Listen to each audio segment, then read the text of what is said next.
Hello everyone, मैं वंदन विद्या की परिवार में आप सभी को स्वागत करती हूँ। हम आज इस क्लास में पढ़ेंगे इतिहास के फर्स्ट चैप्टर। इसका नाम है यूरोप में राष्ट्रवाद। उस चैप्टर के बारे में पढ़ेंगे। इतिहास, इसको इंग्लिश में हिस्ट्री कहते हैं। उसका फर्स्ट चैप्टर है यूरोप में राष्ट्रवाद। यूरोप में राष्ट्रवाद का उदय कैसे हुआ, उसके बारे में इस चैप्टर में पढ़ेंगे। तो चलिए देखते हैं आगे।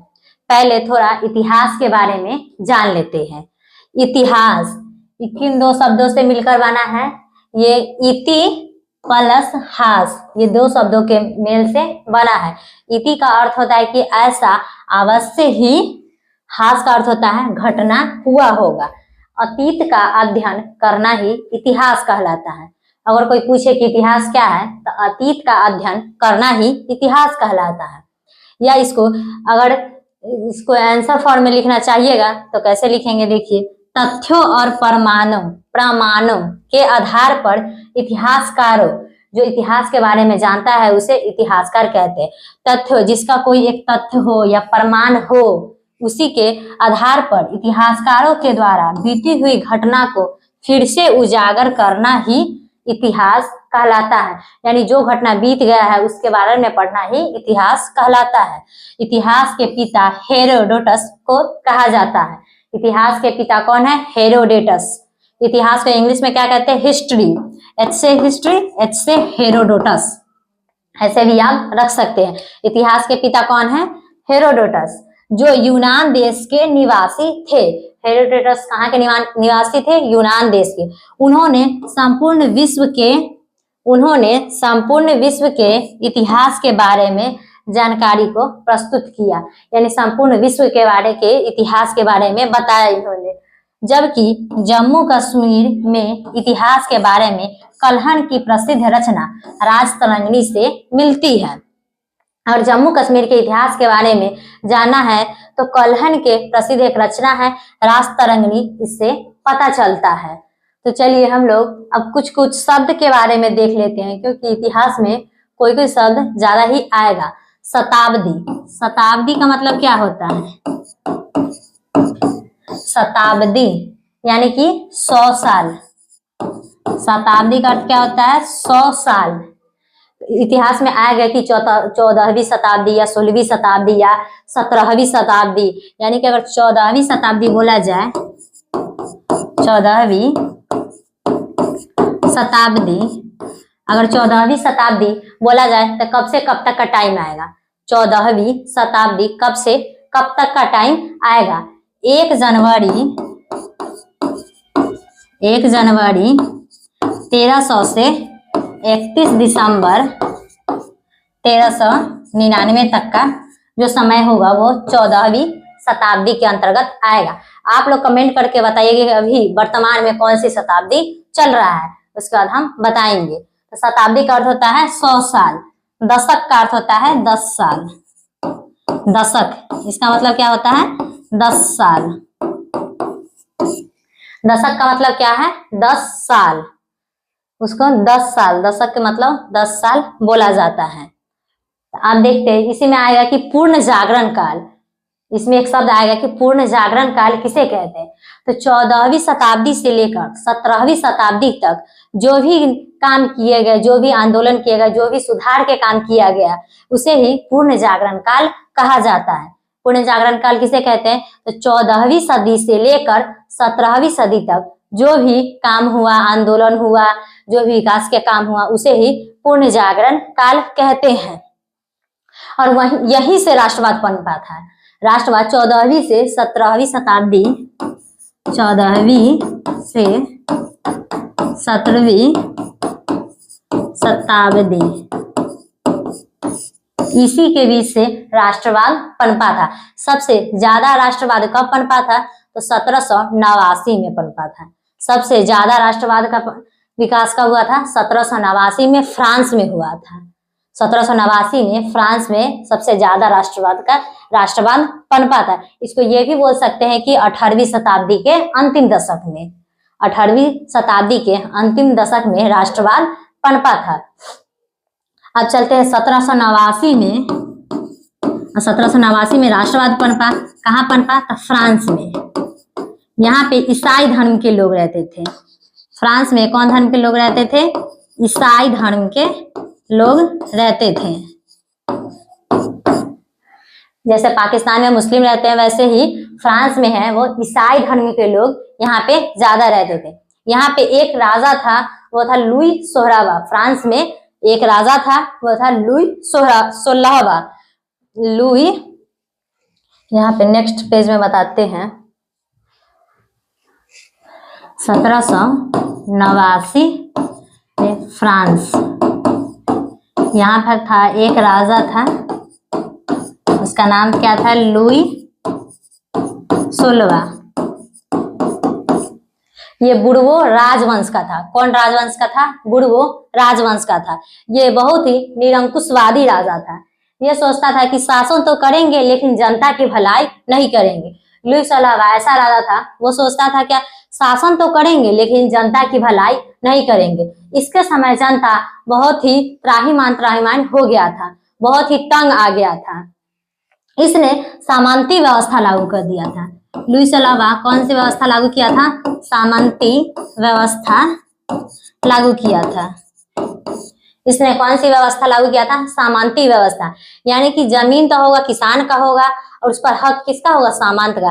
राजा एक सामंती को भेजता, सामंत को भेजता था और किसान के पास से जितना उसकी भूमि था उसके हिसाब से उसको जितना मन होता था उतना अनाज ले लेता था। उसके बाद जो बचा था वो किसान को छोड़ देता था। वही था सामंती व्यवस्था। यानी जमीन है, जमीन किसका है? किसान का। उस पर हक किसका रहेगा? सामंती यानी राजा का हक रहेगा। किसान, जमीन होता था किसान का, उस पर हक किसका होता था? राजा का होता था। वही इसने सामंती व्यवस्था को तो इसने कौन सी व्यवस्था लागू किया था? सामंती व्यवस्था लागू किया था।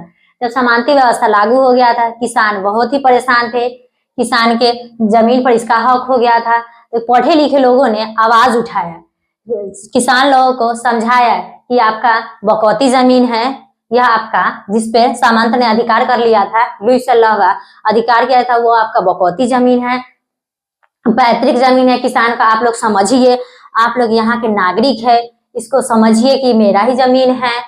किसान लोग यहाँ के नागरिक हो, यहाँ के आप लोग समझिए। अब फ्रांस में क्या था?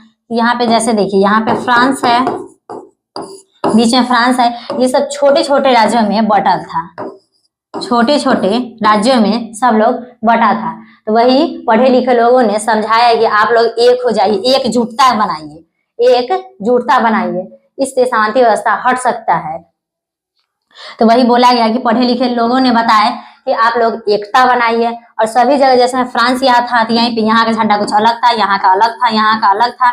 उस लोगों ने बताया कि सभी को मिलाकर एक झंडा रखिए। कैसे ही भारत का है एक झंडा है तिरंगा, वैसे ही फ्रांस का भी एक झंडा होना चाहिए तिरंगा। फ्रांस का एक झंडा होना चाहिए, जो भी हो वो एक होना चाहिए। जैसे में भारत का था तिरंगा था, वैसे ही। तो पढ़े लिखे लोगों ने आवाज उठाया कि ये सब काम कीजिए, इससे शांति व्यवस्था हट सकता है। तो चलिए आप देखते हैं, आप क्वेश्चन आंसर देखते हैं। तो देखते हैं, पहला है कि राष्ट्रवाद क्या है। अभी बता है राष्ट्रवाद क्या है? जो राष्ट्र के हित के बारे में सोचना ही राष्ट्रवाद कहलाता है। राष्ट्र के हित के बारे में सोचना ही राष्ट्रवाद कहलाता है।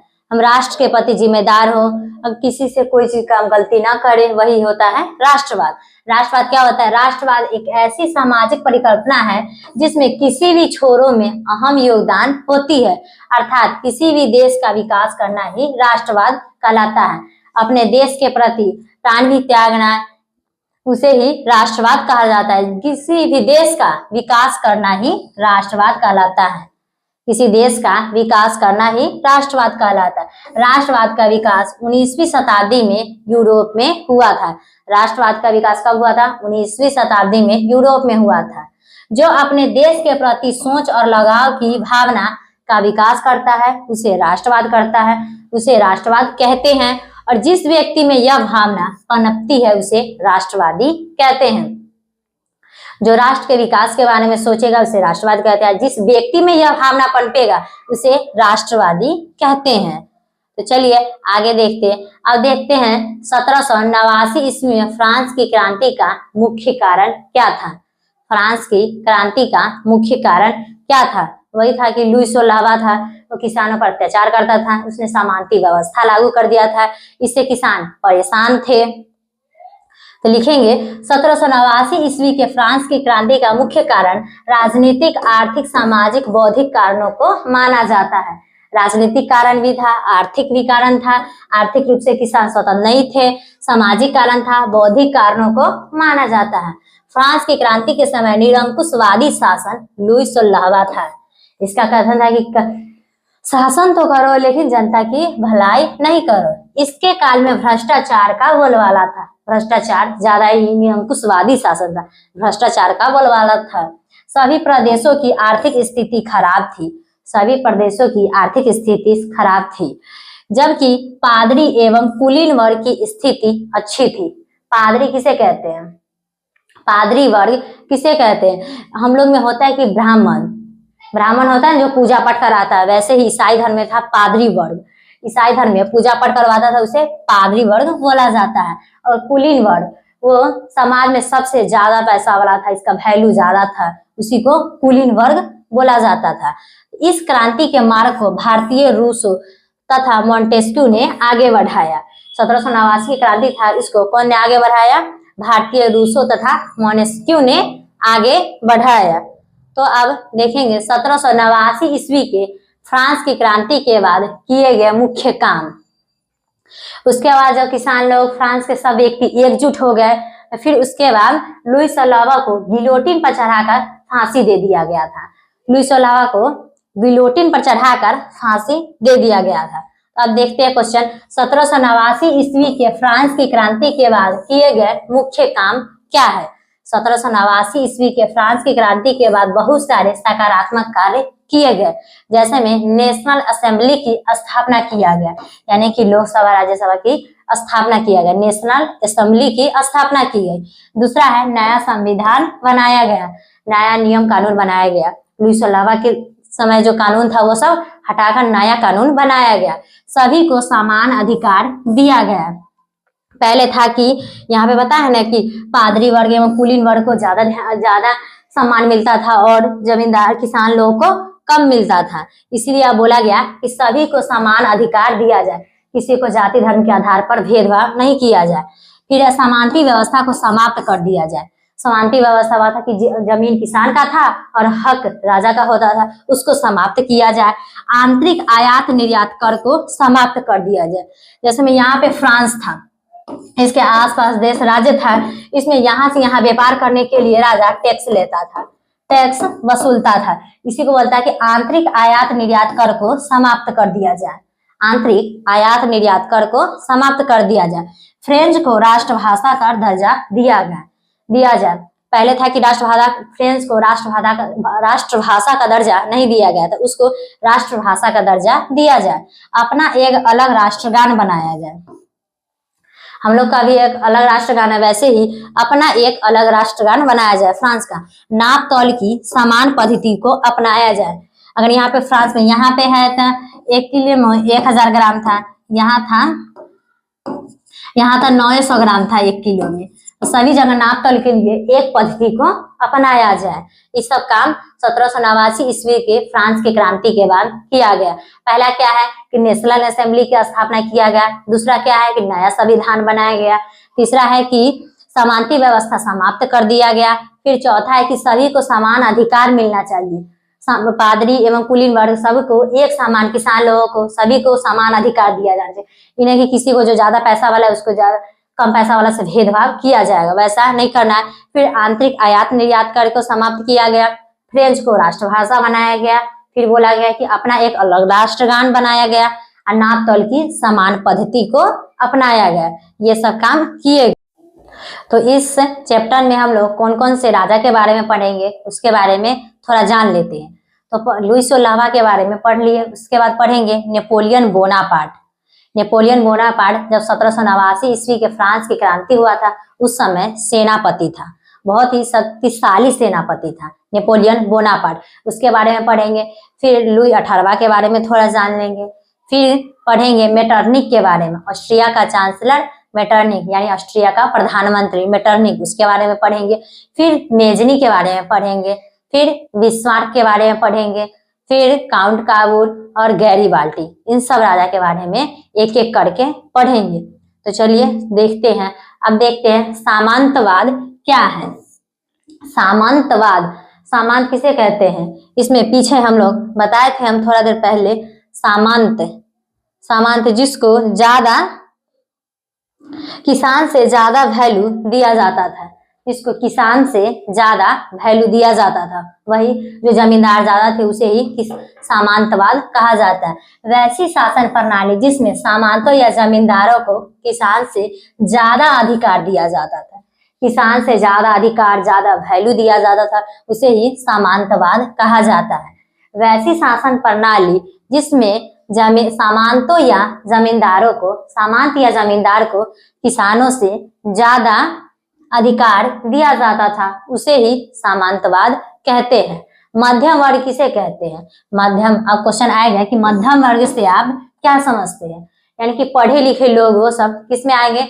जो छोटे छोटे व्यापार करते हैं, उद्योग खोलते हैं, वो सब मध्यम वर्ग के अंतर्गत आते हैं। अभी भी ज्यादातर लोग मध्यम वर्ग के अंतर्गत ही हैं, हम लोग भी मध्यम वर्ग के अंतर्गत ही आते हैं। तो देखेंगे समाज में रहने वाले वैसे लोग जो अपना जीवन निर्वाह छोटे छोटे व्यापार और नौकरियों के माध्यम से करते हैं, उसे मध्यम वर्ग कहा जाता है। समाज में रहने वाले वैसे लोग जो अपना जीवन निर्वाह छोटे छोटे व्यापार के माध्यम से करता है, छोटे छोटे व्यापार नौकरियों के माध्यम से करता है, उसे ही मध्यम वर्ग कहा जाता है। और अब आएगा फिर सर्वहारा वर्ग। सर्वहारा वर्ग किसे कहते हैं? सर्वहारा वर्ग में किसान, मजदूर वे सब आएंगे, वो सब सर्वहारा वर्ग के अंतर्गत आते हैं। समाज में रहने वाले वैसे लोग जिसमें गरीब, किसान, मजदूर शामिल होते हैं, उसे सर्वहारा वर्ग कहते हैं। जिसके पास पूंजी का अभाव होता है तथा जिनकी स्थिति दयनीय होती है, इनको जीवन निर्वाह करने के लिए भी अच्छी तरह से आर्थिक स्थिति बहुत ही खराब होती है। तो हम लोग देखें सामंतवाद, जिसमें सामंत और जमींदार को किसान से ज्यादा अधिकार मिलता था, उसे सामंतवाद कहते हैं। मध्यम वर्ग किसे कहते हैं? समाज में रहने वाले वैसे लोग जो अपने जीवन निर्वाह के लिए छोटे छोटे उद्योग नौकरियों में काम करते हैं अपन जीवन निर्वाह के लिए, उसे ही मध्यम वर्ग कहते हैं। और तीसरा है कि सर्वहारा वर्ग किसे कहते हैं? सर्वहारा वर्ग के अंतर्गत इसमें गरीब, किसान, मजदूर शामिल होते हैं। इसके पास पूंजी का अभाव होता है तथा जिनकी स्थिति दयनीय होती है। तो देख लिए। अब देख रहे हैं साम्राज्यवाद किसे कहते हैं? साम्राज्यवाद, कोई राजा होता है कि अगर यहाँ पे राजा कर रहा है तो इसके आसपास भी आक्रमण करके साम्राज्य का विस्तार करना चाहता है, उसे ही साम्राज्यवाद कहते हैं। साम्राज्यवाद क्या है? जब कोई बड़ा देश किसी छोटे देश पर जबरदस्ती अपना अधिकार जमा लेता है, उसे साम्राज्यवाद कहते हैं। जब कोई बड़ा देश किसी छोटे देश पर अपना जबरदस्ती अधिकार जमा लेता है, उसे ही साम्राज्यवाद कहा जाता है। साम्राज्यवाद का शाब्दिक अर्थ होता है शोषण करना। साम्राज्यवाद का शाब्दिक अर्थ क्या होता है? शोषण करना। साम्राज्यवाद का शाब्दिक अर्थ होता है शोषण करना। तो हम लोग लुइस लावा के बारे में जान लिए। अब देख रहे हैं नेपोलियन बोनापार्ट। अब किसके बारे में पढ़ेंगे? Napoleon Bonaparte. जब 1789 में फ्रांस की क्रांति हुआ था, उस समय नेपोलियन बोनापार्ट एक सेनापति था। क्या था? एक सेनापति था, बहुत ही शक्तिशाली सेनापति था।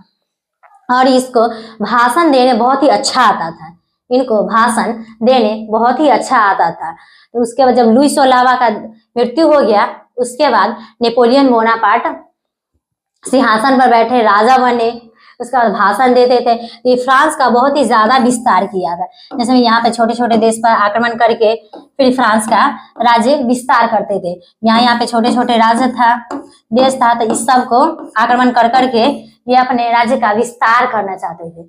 ये अपने आप को समझते थे कि भगवान हमको फ्रांस के विस्तार करने के लिए भेजे हुए हैं। अपने आप को बहुत भगवान ही समझते थे नेपोलियन बोनापार्ट। तो चलिए इसके बारे में देख लेते हैं। इनका जन्म कब हुआ था? 15 अगस्त 1769 ईस्वी को हुआ है। इनका जन्म कब हुआ था? 15 अगस्त 1769 ईस्वी को। यानी देश कब आजाद हुआ था? 15 अगस्त को। वही 15 अगस्त 1769 को नेपोलियन बोनापार्ट का जन्म हुआ था। इनका बचपन का नाम क्या था? नेपोलियन दी बोनापार्ट। इनका बचपन का नाम क्या था? नेपोलियन दी बोनापार्ट। सबका बचपन में जो अगर काला रहता तो उसको कलुआ बोलते हैं, व्हाइट रहता तो उसको गोरखा बोल जाते, वैसे इसका बचपन का नाम था नेपोलियन दी बोनापार्ट। फ्रांस की क्रांति में सेनापति के रूप में काम कर रहा था। ये जब फ्रांस की क्रांति 1789 ईस्वी में हुआ था, उस समय ये सेनापति था, सेनापति के रूप में कार्य कर रहा था। और इतिहास में नेपोलियन को विश्व के सबसे महान सेनापति गिना जाता है। और इसको इतिहास में नेपोलियन को विश्व की सबसे महान सेनापति गिना जाता है। 1789 ईस्वी में फ्रांस की राजनीति में प्रवेश किया। इसको भाषण देने बहुत ही अच्छा आ रहा था। उसके बाद इसने 1789 में फ्रांस की राजनीति में प्रवेश किया था। और 18 मई 1804 ईस्वी को वह सम्राट बन गया। सम्राट कब बना? 18 मई 1804 ईस्वी को वह सम्राट बन गया और अपना एक अलग कानून बनाया, जिसे नेपोलियन संहिता के नाम से जाना जाता था। नेपोलियन बोनापार्ट जब राजा बना था, उस समय जनता बहुत ही खुश थे। इससे जनता बहुत ही खुश था। लुइस ओलावा जो कानून बनाया था, समानती व्यवस्था, वो सबको समाप्त कर दिया नेपोलियन। इसने एक नया कानून बनाया जिसे क्या बोला जाता था? नेपोलियन संहिता। तो ऑब्जेक्टिव में क्वेश्चन आया कि नेपोलियन संहिता कब बना था? तो 1804 में बना था। 18 मई 1804 ईस्वी को वह सम्राट भी बना था। उसी समय इन्होंने एक कानून बनाया था जिसे क्या बोला जाता है? नेपोलियन संहिता के नाम से जाना जाता है। तो आप देखेंगे नेपोलियन के द्वारा किए गए काम या राष्ट्रवाद के प्रसार में नेपोलियन का क्या योगदान था। राष्ट्रवाद के प्रसार में, राष्ट्रवाद के विकास में नेपोलियन का क्या योगदान है? नेपोलियन के द्वारा किए गए काम देखेंगे। विशेषाधिकार को समाप्त कर दिया गया था। विशेषाधिकार को समाप्त कर दिया गया, यानी कि जिसके पास ज्यादा पैसा था उसको अलग अधिकार मिलता था, किसान लोगों को अलग अधिकार मिलता था। इस सबको इन्होंने सभी को समान अधिकार दिया जाए, इसलिए विशेषाधिकार को समाप्त कर दिया। यातायात के साधन को सुगम और सस्ता कर दिया। यातायात के साधन था उसको सुगम और सस्ता कर दिया। यहाँ पे जैसा फ्रांस है, यहाँ पे छोटे छोटे राज्य था, इसमें आंतरिक कर मिलता था और बहुत ही महंगा ज्यादा कर था, इसलिए यातायात के साधन को सुगम और सस्ता कर दिया था। संचार व्यवस्था का अच्छा और सुगम कर दिया। लुइस ओलावा के समय संचार व्यवस्था इसलिए नहीं करता था कि बात करेंगे तो हम लोग की बुराई के बारे में सोचेंगे, लुइस ओलावा, इसलिए वो संचार व्यवस्था पर ज्यादा ध्यान नहीं देता है। नेपोलियन बोनापार्ट इसने संचार व्यवस्था का अच्छा और सुगम कर दिया। आर्थिक असमानता को दूर करने का प्रयास किया गया, यानी कि इन्होंने सोचे कि जो ज्यादा गरीब है, जिसके पास ज्यादा पैसा है, वो गरीब को मदद करे, इसलिए आर्थिक असमानता को दूर करने का प्रयास किया। समानती व्यवस्था को समाप्त कर दिया। समानती व्यवस्था वही बताए थे कि किसान का जमीन होता था, उस पर हक राजा का होता था, वही समानती व्यवस्था को समाप्त कर दिया। सभी नागरिकों के लिए एक समान कानून बनाएंगे।